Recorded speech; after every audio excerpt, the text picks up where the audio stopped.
महाराष्ट्र शासनाच्या वतीने मोठा निर्णय विद्यार्थ्यांच्या हितार्थ घेण्यात आलेला आहे। वैद्यकीय शिक्षण प्रवेशावेळी आता 50%च विद्यार्थ्यांना शुल्क भरावे लागणार आहे। विद्यार्थ्यांच्या शिक्षणात खंड पडणार नाही व विद्यार्थ्यांच्या पालकांची काळजी आता दूर होऊन विद्यार्थ्यांवर आता कुठलाच तणाव राहणार नाही। राज्यातील महायुती सरकारने वैद्यकीय शिक्षणाच्या अभ्यासक्रमाला जे विद्यार्थी प्रवेश घेतील त्यांच्यासाठी संपूर्ण शुल्क भरण्याची सक्ती नको असा निर्णय घेतला आहे। यामुळे विद्यार्थ्यांचं शैक्षणिक नुकसान होतो ते होणार नाही।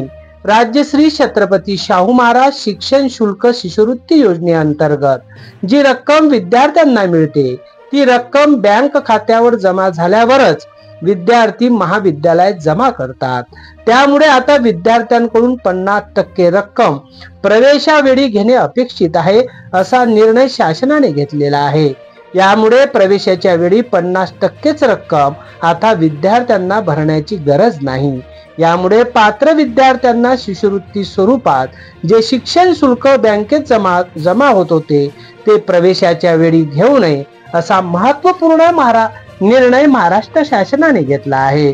राज्याचे मुख्यमंत्री एकनाथ शिंदे, उपमुख्यमंत्री देवेंद्र फडणवीस व अजित पवार यांचा हा निर्णय निश्चितच वैद्यकीय शिक्षणासाठी EWS घटकातील विद्यार्थ्यांना व आर्थिकदृष्ट्या दुर्बल विद्यार्थ्यांना महत्त्वाचा ठरणार आहे। अध्ययन समाचार लाईव्ह अमरावती।